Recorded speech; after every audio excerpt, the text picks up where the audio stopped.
क्या कांग्रेस से छुटकारा पाना चाहते हैं उमर अब्दुल्ला? बीजेपी से रिश्ता मधुर रखना उमर अब्दुल्ला की होगी मजबूरी। पहले भी बीजेपी से गठबंधन कर चुकी है नेशनल कॉन्फ्रेंस। क्या एनडीए में संभावनाएं तलाश रहे हैं उमर अब्दुल्ला? ये चार कारण जो इशारा करते हैं कि कांग्रेस छोड़कर बीजेपी के साथ आ सकते हैं उमर अब्दुल्ला। नमस्कार, मैं नरेंद्र कुमार और आप देख रहे हैं एनपी न्यूज। दरअसल फिलहाल में ही हरियाणा और जम्मू कश्मीर में विधानसभा का चुनाव संपन्न हुआ है। एक तरफ जहां हरियाणा में कांग्रेस के आने की उम्मीद थी, तो वहीं उसके विपरीत तीसरी बार राज्य में बीजेपी ने बहुमत का आंकड़ा हासिल किया और जम्मू कश्मीर में नेशनल कॉन्फ्रेंस और कांग्रेस पार्टी के गठबंधन यानी कि इंडिया गठबंधन ने जम्मू कश्मीर में बहुमत हासिल किया है। लेकिन ऐसा सुनने में आ रहा है कि नेशनल कॉन्फ्रेंस के नेता उमर अब्दुल्ला कांग्रेस छोड़कर बीजेपी के साथ गठबंधन करने की संभावनाएं तलाश रहे हैं। वो कांग्रेस के साथ नहीं बल्कि जम्मू कश्मीर में केंद्र सरकार के साथ तालमेल मिलाकर सरकार चलाना चाहते हैं और केंद्र में बीजेपी की सरकार है। दरअसल जो लोग जम्मू कश्मीर की राजनीति को बहुत नज़दीकी से जानते हैं, उन्हें लगता है कि केंद्र की बीजेपी सरकार और अब्दुल्ला परिवार एक दूसरे के नज़दीक आ रहे हैं, क्योंकि जम्मू कश्मीर में सरकार बनाने जा रही नेशनल कॉन्फ्रेंस के नेता उमर अब्दुल्ला ने इन दिनों कई ऐसी बातें कही जो इस बात की पुष्टि करती हैं। कश्मीर के सीएम बनने जा रहे उमर अब्दुल्ला ने गुरुवार को कहा कि उन्हें 4 निर्दलियों का सपोर्ट मिल गया है और कांग्रेस से भी सपोर्ट की बातचीत चल रही है। इस एक लाइन ने तमाम राजनीतिक विश्लेषकों के कान खड़े कर दिए।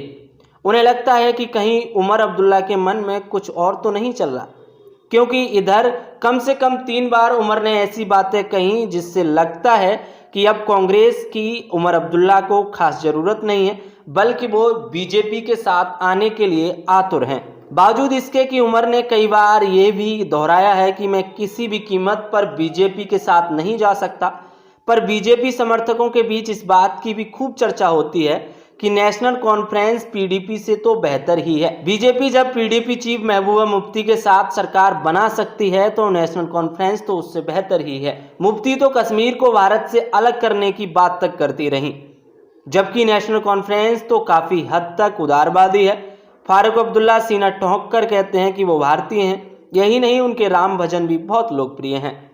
आइए देखते हैं कि सोशल मीडिया और राजनीतिक विश्लेषकों में नेशनल कॉन्फ्रेंस और बीजेपी के एक साथ आने की चर्चाएं क्यों हो रही हैं।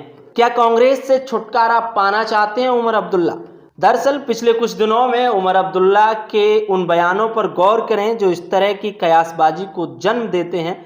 उमर अब्दुल्ला ने गुरुवार को जब कहा कि 4 निर्दलियों का सपोर्ट मिल गया है और कांग्रेस से भी सपोर्ट की बातचीत चल रही है, तो लोगों को खटका कि आखिर कांग्रेस से सपोर्ट की बातचीत क्यों चल रही है, क्योंकि कांग्रेस और नेशनल कॉन्फ्रेंस दोनों ने साथ मिलकर चुनाव लड़ा था। इसमें सपोर्ट की बातचीत जैसी बात कहां से आ गई? यही नहीं, इसके पहले भी उमर अब्दुल्ला ने जैसी बातें की हैं उससे लगता है कि उमर बीजेपी के नज़दीक आना चाहते हैं। चलिए देखते हैं कि उमर ने क्या क्या कहा है। हमें केंद्र के साथ समन्वय बनाकर चलने की ज़रूरत है। जम्मू कश्मीर के कई मुद्दों का समाधान केंद्र से लड़ाई करके नहीं हो सकता। चुनाव परिणाम आने के बाद अब्दुल्ला ने ये टिप्पणी की थी। दूसरा, मैं ये सुनिश्चित करने का हर प्रयास करूंगा कि आने वाली सरकार एलजी और केंद्र सरकार के साथ अच्छे संबंधों के लिए काम करे। नई सरकार की प्राथमिकता जम्मू और कश्मीर का राज्य का दर्जा बहाल कराना है, जिसके लिए वह दिल्ली में सरकार के साथ काम करेगी। इसके अलावा उमर अब्दुल्ला ने इंडिया टुडे को एक इंटरव्यू में बताया कि नेशनल कॉन्फ्रेंस ने कांग्रेस के साथ गठबंधन के बिना भी अच्छा प्रदर्शन किया होता। कांग्रेस के साथ गठबंधन हमारे लिए सीटों के बारे में नहीं था, हम बिना कांग्रेस के भी सीटें जीत सकते थे सिवाय एक के। इसके अलावा एक बार उमर अब्दुल्ला ने कहा था कि मुझे विश्वास है कि प्रधानमंत्री एक सम्माननीय व्यक्ति हैं। उन्होंने यहाँ चुनाव प्रचार करते समय राज्य का दर्जा बहाल करने का वायदा किया था। सम्माननीय गृह मंत्री जी ने भी यही कहा था। नेशनल कॉन्फ्रेंस की क्या मजबूरी है केंद्र सरकार से मधुर रिश्ता रखना? दरअसल नेशनल कॉन्फ्रेंस जानती है कि दिल्ली की तरह ज़्यादातर सत्ता उपराज्यपाल के हाथों में रहने वाली है। हर चीज़ के लिए उन्हें एलजी के पास जाना होगा। मौजूदा हालात में नई राज्य सरकार काफ़ी हद तक पावरलेस ही होगी। कानून व्यवस्था, सार्वजनिक व्यवस्था और पुलिस समेत तमाम मामलों के लिए एलजी का फैसला आखिरी होगा। इससे टकराव की नौबत आने से बेहतर है कि आपसी रजामंदी से काम किया जाए और इससे भविष्य में बीजेपी के साथ आने का रिश्ता भी खुला रहेगा।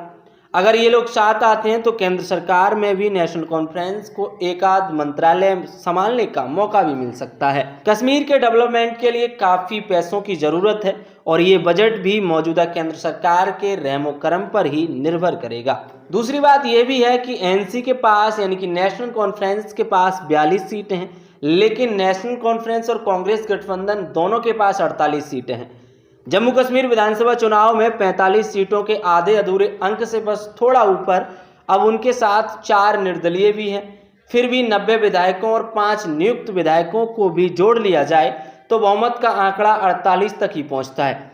इसलिए उमर सरकार कभी भी बहुत सेफ नहीं रहेगी। उसे अपनी मर्जी की करने के लिए बीजेपी की सहयोग की आवश्यकता हमेशा बनी रहेगी। नेशनल कॉन्फ्रेंस का मधुर रिश्ता पहले भी रहा है एनडीए के साथ। दरअसल फारूक अब्दुल्ला के बेटे उमर अब्दुल्ला अटल बिहारी वाजपेयी की सरकार में मंत्री भी रह चुके हैं। यही कारण है कि जब उन्होंने मोदी सरकार की तारीफ की तो लोगों में संदेह बढ़ गया कि क्या वो बीजेपी की ओर जा सकते हैं। नेशनल कॉन्फ्रेंस एकमात्र ऐसी पार्टी है जिसका रिश्ता कांग्रेस और बीजेपी दोनों से रहा है। कांग्रेस के समर्थन में फारूक अब्दुल्ला ने जम्मू कश्मीर में सरकार भी चलाई है और अभी विदेश मंत्री एस जयशंकर ने एससीओ समिट के लिए पाकिस्तान जाने का ऐलान किया तो फारूक अब्दुल्ला ने इसकी जमकर तारीफ की। उन्होंने कहा यह एक अच्छा कदम है, हमें उम्मीद है कि इससे दोनों देशों के रिश्ते बेहतर होंगे, दोनों देश दोस्ती के बारे में सोचेंगे। फारूक ने कहा कि मैं एस जयशंकर को याद दिलाना चाहूँगा कि पूर्व प्रधानमंत्री अटल बिहारी वाजपेयी कहा करते थे कि दोस्त बदले जा सकते हैं, हो सकता है आपका दोस्त बदल लिया जाए मगर पड़ोसी नहीं। विधानसभा चुनाव ही नहीं, लोकसभा चुनावों के पहले भी कई बार ऐसा लगा कि एनडीए में एक बार फिर नेशनल कॉन्फ्रेंस शामिल हो सकती है। अनुच्छेद 370 का मुद्दा शायद कोई बाधा नहीं होगा। दरअसल भाजपा के वरिष्ठ नेता देवेंद्र सिंह राणा ने इंडिया टुडे को एक इंटरव्यू में बताया कि अनुच्छेद 370 के हटाए जाने के बाद से भी भाजपा के साथ नेशनल कॉन्फ्रेंस ने सरकार बनाने की कोशिश की थी। राणा जो उमर अब्दुल्ला के पूर्व राजनीतिक सलाहकार थे, 3 साल पहले ही भाजपा में शामिल हुए थे, वो कहते हैं कि यहाँ तक 5 अगस्त 2019 को अनुच्छेद 370 हटाने के बाद भी नेशनल कॉन्फ्रेंस ने भाजपा से गठबंधन बनाने की कोशिश की, लेकिन भाजपा के नेतृत्व ने नेशनल कॉन्फ्रेंस के सभी प्रस्तावों को खारिज कर दिया। यदि भाजपा और नेशनल कॉन्फ्रेंस एक साथ आने का निर्णय लेते हैं तो अनुच्छेद 370 का मुद्दा शायद कोई बाधा नहीं होगा। फिलहाल उमर अब्दुल्ला की पार्टी नेशनल कॉन्फ्रेंस का गठबंधन कांग्रेस पार्टी के साथ है और उन्होंने चुनाव भी कांग्रेस पार्टी के साथ मिलकर ही लड़ा था और बहुमत का आंकड़ा भी दोनों पार्टियों की सीटों को मिलाकर ही हासिल होता है। परंतु राजनीति में कब क्या हो जाए कोई नहीं जानता, ये बात तो सच है। लेकिन एक बड़ा सवाल, क्या जम्मू कश्मीर में नेशनल कॉन्फ्रेंस और बीजेपी का गठबंधन हो सकता है? आप इसको लेकर क्या सोचते हैं? कमेंट बॉक्स में अवश्य बताइएगा और देश दुनिया की तमाम बड़ी खबरों और अपडेट्स को देखने के लिए देखते रहिए एनपी न्यूज। धन्यवाद।